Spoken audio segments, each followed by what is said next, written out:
madaxweynaha Soomaaliland mudane Muuse Biixi Cabdi waxa uu socdaal ku tagay muddo toddobaad ka hor dalka Djibouti oo ay jaar yihiin Soomaaliland isla markaasna waxa soo dhaweeyay maqaamkeedu sareeya halkaas ugu sameeyay madaxweynaha dalkaasi Ismaaciil Cumar Geelle haddaba telefishinka caalamiga ee bulsho ayaa qaar ka mid ah aqoon-yahanada wax ka dhiga jaamacadaha dalka iyo shacabka reer Soomaaliland siyaasiyiinta ku dhaqan magaalada Hargeysa wax ka weydiiyay dalka Djibouti ma horseedaysa socdaalkii madaxweyne Muuse ku tagay inay aqoonsi siiso Jamhuuriyadda Soomaaliland oo baahida ugu weyn ay waqti xaadirkani qabtaa tahay aqoonsi ka hesho beesha caalamka ugu horeen waxaan weydiiyay Professor Idris Cabdi oo hore uga soo shaqeeyay ururada qaramada midoobay haatan barasara wax ka dhiga qaar ka mid ah jaamacadaha magaalada Hargeysa danjaarkeena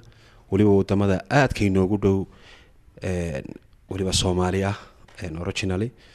marka safarka uu madaxweynuhu dhawaan ku tagay safarkiisii ugu horeeyay ahaa waxaan u maleynayaa labadii madaxweyne ka horeeyayna inay safarkoodu ugu horeeyay ay ku tageen Djibouti marka in ciiga laga reebo labadii ka dambeeyay madaxweyne Daahir Yaale iyo madaxweyne Siilaanyo safarkaasina labadii safar ka horeeyay runtii waxba may soo kordhin wax la oran karo labada waxay nagu waaweyn waxa kamid ah itiraaf raadinta oo arrimaha dibadda iyo arrimaha dhaqaalaha iyo isu socodka labada dal in isu socodkii labada dal Djibouti iyo Soomaaliland runtii way sii xumaadeen iyadoo intaas oo dhan runtii madaxweynayaashu ay tagi jireen safaradooda ugu horeeyay ku tagi jireen waxaan u maleynayaa halkuu itiraafka ka taagan yahay madaxweynaha Djibouti Soomaaliland waa la garanayaa marka runtii wax halkeena u baahan waxa weeyaan inaynu dardar galino oo aynu ka dhaadhicino oo Soomaali weynta uu ku fikirayo nacamti Cumar Geelle inaynu bal dhinaceena u soo jeedino si uu inaga inagu soo dhawaado oo itiraafkeena qadiyadeena wax ka taro iyo dhinacan kale ee labada dadweyne isku socodka labada dalna inuu fududaado waayo wali caqabadii xuduudka wali way taagan tahay runtii inkastoo imaka xafiiskeena ku yaala Djibouti wakiilka oo Cabdi Fataax joogo oo aad u dardargeliyay runtii oo aanu filayno muddooyinka soo socda inuu ka sii wanaagsanaan doono haddana wali caqabadii way taagan tahay si fiican baa loo soo dhaweeyay madaxweynaha oo madaxweynuhu waa kii ugu tagay airportka Cumar Geelle madaxweynaha uu ku soo dhaweeyay laakiin haddana marka si guud loo hadlo socodkaasi wuxuu ahaa good gesture waxaan leeyahay nacamti wanaag in loo muujiyo lamada madaxweyne jaarnimada iyo labada dal waxay soo yihiin laakiin wax weyn oo soo kordhiyay runtii ba jirto marka dhinaca dhaqaalaha laga eego iyo marka laga eego dhinaca kaleba marka waxay la mid tahay labadii madaxweynaha hore socdaalkii ay ku tageen ugu horeeyeen ma maleynayeen wax weyn soo kordhisay aan ka ahayn wanaaga iyo sharafta labada dal ee ka dhaxeeyay ama jaarnimada ka dhaxaysa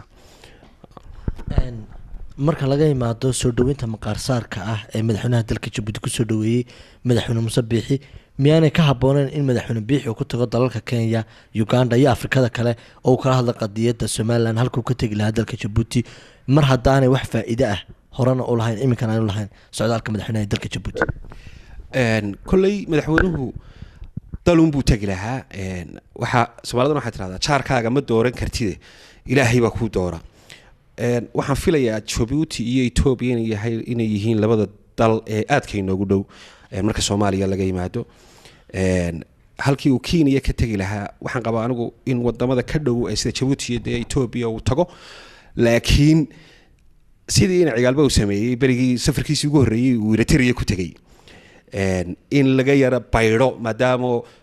labadii madaxweyne ka horeeyay ay waxba soo kordhin waayay socdaalkeedii way haboon tahay oo uu tuso in madaxweynahani uu ka duwan yahay maadaama madaxweyne Djibouti amba Djibouti dawladeedii ay runtii qadiyadeeni iyo wax dhaqaalaheeni wax weyn ay ku soo kordhin weyday in madaxweyne uu tuso maruun inuu ka beeri karo wadamada kale ee Afrikada kale ma aha wadamada jaarka kale wadamada Afrika kale sida Senegal, South Africa wadamadii Soomaaliland xilligii Daahir Yaale runtii qadiyadeena aad ka soo dhaweeyay runtii kala shaqeeyay xilliga in madaxweynuhu ku noqdaba inuu madaxweynayaashu ay ku tagaan wadamada runtii waa wax wanaagsan oo loo baahan yahay runtii hadduu madaxweynaha ku tagay madaxweynaha dambe soo socda mustaqbalka waxaan filaynaa inuu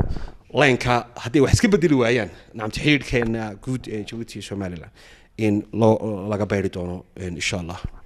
baabuurta ganacsigu professor waxay ku xaniiban tahay baabuurta ganacsiga Soomaaliland ka tagta ma gasho gudaha dalka Djibouti professor waxa ka soo noqdaan magaalo xuduudeeda loo yacado sidoo kale baasaboorkeena iyo waxyaabo kale dhib badan baa ka jira miyaanay madaxweyne Biixi ka habooneen inuu arrimahaas kala hadlo dalkaas saxa waa waxyaabaha su'aasheeda markii hore jawaabteeda ay ku jirtay waa waxyaabo dhinaceena looga baahan yahay waddanka Djibouti runtii kuma ceebaysna siyaasad iyo interest iyo dana ayuu leeyahay isba laakiin danaheena inagu inaynu waxyaabihii aanu doonayno waddanka kala hadalna markaynu booqanayno inaynu priority u samaysano qodobaysano waxyaabaha inoo muhiimka ee dadka waliba shicibka Soomaaliland u muhiima iyo qadiyada lafteeda inaynu kala hadalno waa waajib booqashadu dhibaato male waddan uu tagi lahaa